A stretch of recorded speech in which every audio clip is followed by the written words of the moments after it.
អ្នកទាំងអស់គ្នាក៏ជាធ្លាប់ឃើញសំណួរទាំងអស់ហ្នឹងហើយដែលវាកាត់ឡើងពីច្រើនចំពោះអ្នកដែលរៀនខាងផ្នែក IT ដែលសំណួរទាំងអស់ហ្នឹងសូមបញ្ជាក់ឃើញថាពួកគាត់ហ្នឹងគឺមិនបានចូលច្បាស់ពី IT ឬក៏ ICT ទាក់ទងជាមួយនឹងប្រព័ន្ធ technology អញ្ចឹងបានជាពួកយើងហ្នឹងបានក៏លើកទៅមើលស្ថានភាពបច្ចុប្បន្ននៅកម្ពុជាហ្នឹងទាក់ទងជាមួយនឹង ICT ដែលពាក្យពេញថា Information and Communication Technology ពួកគាត់គឺមានការយល់ច្រឡំដែលគាត់គិតថា technology ហ្នឹង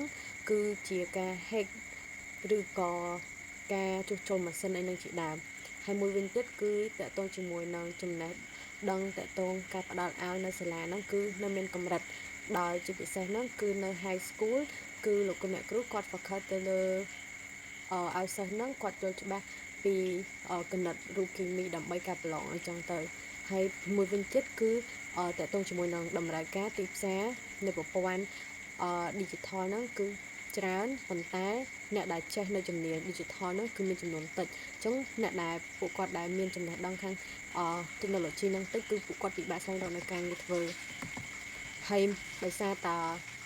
ពួកយើងបានធ្វើការសិក្សាស្រាវជ្រាវហើយក៏ដូចជាចុះទៅសម្ភាសផ្ទាល់ជាមួយនឹងសិស្សានុសិស្សពួកគាត់ដែលរៀននៅវិទ្យាល័យកម្រិតថ្នាក់ពីទី10ដល់ទី12ពួកយើងក៏បានមើលឃើញពីបញ្ហារបស់ពួកគាត់ហើយពួកគាត់ក៏បានប្រាប់ពួកយើងដែលបញ្ហារបស់ពួកគាត់ហ្នឹងគឺ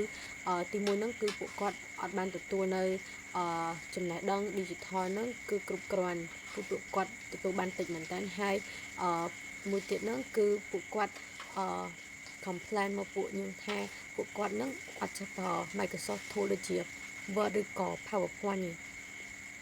ហើយអ្វីដែលពួកគាត់ចង់បានហ្នឹងគឺពួកគាត់ចង់បានជា website online មួយដែលពួកគាត់អាចរៀនតាមទូរស័ព្ទដៃឬក៏ computer បានហើយមួយទៀតគឺគាត់ចង់ឲ្យរដ្ឋាភិបាលហ្នឹងអាចបញ្ចូល platform ដែលតកតងជាមួយនឹងការសិក្សាតាមរយៈប្រព័ន្ធអនឡាញហ្នឹងចូលទៅក្នុងកម្មវិធីសិក្សាហើយមួយវិញទៀតគឺពួកគាត់ចង់ឲ្យមានគ្រូបង្រៀនបន្ថែមតកតងជាមួយនឹង digital ដោយមើលឃើញបញ្ហាទាំងអស់ហ្នឹងហើយពួកយើងក៏បង្កើត platform មួយដែលមានឈ្មោះថា Chancitech ហ្នឹងគឺជាអី Chancitech ហ្នឹងគឺជាplatform មួយដែលជា best learning platform game based learning platform ដែល provide នៅតកតងជាមួយនឹង digital ចំណេះដឹង digital មាន social engineering digital tool cyber security coding basic digital law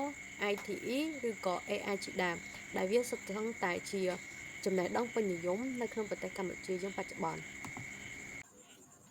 នេះជា prototype របស់ platform របស់យើងជាដំបូងបង្កើត account យើងដាក់ Gmail របស់យើងហើយ click continue ហើយវាចូលទៅកាន់ home page ដែលមាន tab ជាច្រើនហើយយើងចូល coding basic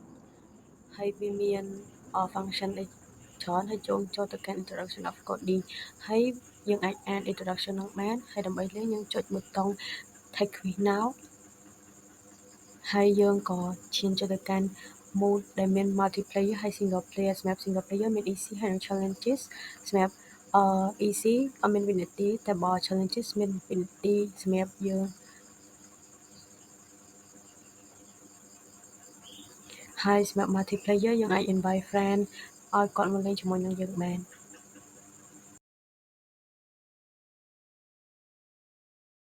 ចំពោះអតិថិជនគោលដៅរបស់ពួកយើងគឺសិស្សានុសិស្សដែលគាត់រៀនចាប់ពីថ្នាក់ទី10ដល់ទី12ដែលពួកគាត់មានទូរស័ព្ទដៃហើយគាត់អាចប្រើប្រាស់អ៊ីនធឺណិតបាន Chancitech មិនមែនជាហ្គេមធម្មតាទេប៉ុន្តែវាជា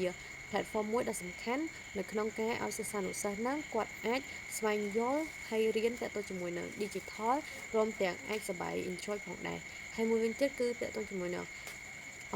ការលេង game នោះវាធ្វើឲ្យសិស្សានុសិស្សហ្នឹងចាំនៅមេរៀនបានចងចាំយូរជាងមុនហើយងាយស្រួលយល់ហើយ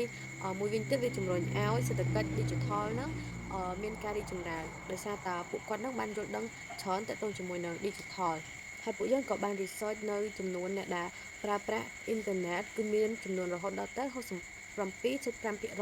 ប៉ុន្តែអ្នកដែលគាត់យល់ដឹងទាក់ទងជាមួយនឹង digital skill គឺមានត្រឹមតែ30%ប៉ុណ្ណោះចំណែក70%ទៀតគឺពួកគាត់មិនបានដឹងឡើយយើងក៏បានសិក្សាពីដៃគូប្រកួតប្រជែងរបស់ពួកយើងផងដែរប៉ុន្តែ Chancitech ពួកយើងគឺផ្ដោតទៅលើបច្ចេកវិទ្យាចំនួនថ្មីហើយមានការប្រកួតប្រជែងយ៉ាងខ្លាំងហើយមានលក្ខណៈពិសេសផ្សេងៗដែលមិនធ្លាប់មានដូចជា free to learn ហើយពួកយើង provide ជា online learning ហើយជាពិសេសនោះគឺ game based learning យើងមានផែនការសហការជាមួយភ្នំពេញ Port ដើម្បីឲ្យពួកគាត់បានផ្សព្វផ្សាយ application របស់ពួកយើងណាទៅកាន់មនុស្សជាច្រើនហើយមួយវិញទៀតគឺក្រសួងអប់រំយុវជននិងកីឡាក្រសួងទូរគមនាគមន៍ឲ្យពួកគាត់ឲ្យបញ្ចូល platform របស់ពួកយើងណាទៅកាន់ឲ្យសិស្សានុសិស្សបានប្រើប្រាស់ហើយនេះគឺជា core team របស់ពួកយើងដែលពួកយើងមានមុខងារផ្សេងៗគ្នាមាន CEO CTO Product Manager Software Engineering UX UI Marketing Manager Sub Partnership and Customer Support Manager ពួកយើងមានគម្រោងចំណូល2ដែលទី1គឺ ad click ពួកយើងអាចគ្រប់ចំណូលពីការផ្សាយពាណិជ្ជកម្មហើយមួយវិញទៀតគឺទិញខ្វែងដែលអ្នក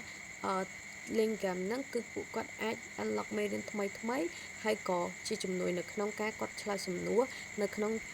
game ផងដែរហើយសម្រាប់ផែនការនៃការពង្រីក platform របស់ពួកយើងហ្នឹងគឺមាន3គឺមាន short term medium term ហើយនិង long term សម្រាប់ short term ពួកយើងបង្កើតជា MVP ដែលចាប់ផ្ដើមពី pilot នៅសាលាដូចជាយើង collaborate ជាមួយនឹង MOEY ឬក៏ក្រសួងប្រៃសណីย์ហើយមួយវិញទៀតគឺ medium term ពួកយើងមានគម្រោងពង្រីកទៅសាលាបន្ថែមទៀតហើយក៏ add នៅបង្រៀន add នៅមេរៀនថ្មីហើយចំពោះ long term ពួកយើងគឺមានគម្រោងចង់ពង្រីកfeature ថ្មីក៏ដូចជាឲ្យប្រទេសនៅជិតខាងរបស់យើងហ្នឹងប្រើប្រាស់ហើយបន្ថែមនៅវគ្គសិក្សាហ្នឹងជាផ្លូវការ